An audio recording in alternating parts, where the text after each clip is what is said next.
Within the Admin Products Custom Fields section, you can create and assign custom fields to products or product groups. So, if we come over here to Add Custom Field, we can first choose a name for the field. So in this case, why don't we simulate like we're offering vinyl banners, and we need to know how the customer wants that banner to be finished. Do they want it grommeted or not grommeted? So we'll just call this banner finishing. And the type of field we're going to use, if it was a text field, that would be a quick little answer from the customer. A text area would more so allow the customer to fill out a few sentences notes about the order. So if you wanted the customer to have the ability to provide additional notes, a text area would be great. But we're trying to get more of an option situation here. So we want to either use a drop down, a checkbox, or a radio button. So a drop down is very obvious. It's a drop down of options. Checkbox is essentially an authentication. We want them to agree that they have seen something and they're giving the thumbs up, or they're not. Radio buttons. Look at a radio button as you're displaying all the options, but the customer can only select one of them. You can only listen to one radio station in your car at a time. And then lastly, we have multiple select, which allow the customer to select multiple options. So let's do a drop down in this case. And there's really a couple different options here. So we could say no finishing, or we could say grommet every 2 feet, or we could say grommet every 4 feet, as an example. What you can also do is click on this gear and allow it to affect the price. So when we grommet every 2 feet, we could say, okay, it's going to add $5. Every 4 feet, we could say, okay, we're going to use a lot less. It's $2.5. Now, this would be a big banner if we're doing it every 4 feet. But again, you can have it influence the price, but this is going to be per unit.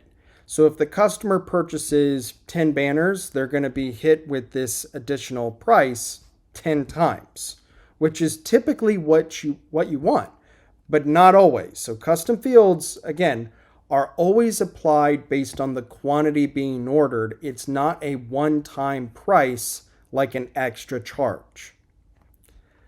What I can also do is I can also create variants. So as an example of a variant, so we could have this banner material and finishing.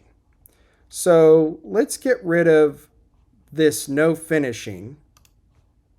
And instead of grommeted every 2 feet, let's say that we offer, let's say 9-ounce vinyl, and then maybe we do a 15-ounce heavy duty vinyl, and then maybe an 11-ounce mesh. Along with each of these options, as far as the material type, we could have the variant be, okay, how do we want to finish it? How do we want to grommet it? So no grommeting, or we could have another variant be grommeted every 2 feet. Now, I could have this as its own custom field, or I could have it be all together. So again, we'll have no grommeting as an option for the other 2 material types. And then we'll do every 2 feet.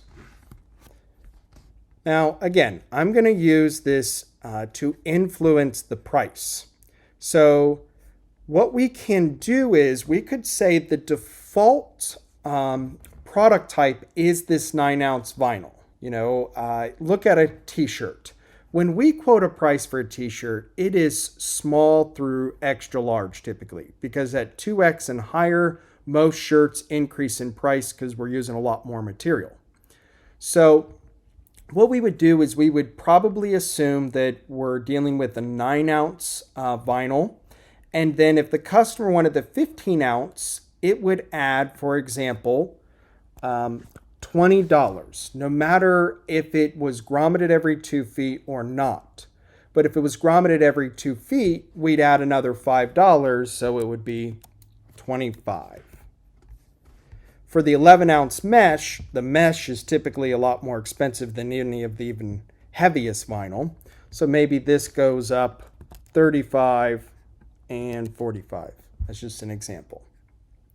Now, what I suggest doing is not clicking field on by default or required. If you do that, then every product is going to be using this custom field, which is not typically what you want by default. You do want to make sure that you click on for each of these options. And I'm going to make the 9-ounce the default and no grommeting, so we can have the grommeted every 2 feet be an option that it adds, in this case, $5. Now that we've created our custom field, let's click Save. Keep in mind that the list order here of the fields is the list order that the fields will appear when they're enabled on a product. So if I want this field to require feedback before another, I can change the order by using these arrows to move them up and down. Now, once you've added your field, you typically want to apply them to either a specific product or a group of products. So products are put into groups. And what you can do is create a new group, or you can edit an existing one.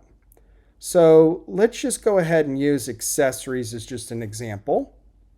And within accessories, I can come to custom fields. And this is where I can specify the custom fields. So if this was my banner group, I would probably turn this on and require an answer, forcing the customer to give me feedback.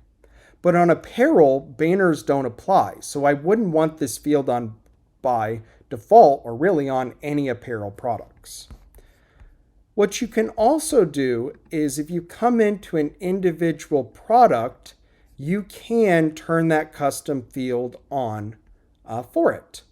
Now again, you wouldn't typically do this on an apparel item, but if I come in near custom fields, I can specify a custom field and I can turn it on, which makes it available, and I can also require a response, which will force the customer in this case to choose one of the options. What I can also do is click on Edit, which will allow me to change the pricing for this custom field on this specific product. Okay, in summary, custom fields are used to gather additional information and/or upcharge the customer. You got to be careful. You don't want to be adding them and having them on by default for all products. It's a good idea to assign them to product groups and then if necessary, go into individual products that it's been turned on for and make sure all your pricing is the way you want it to be.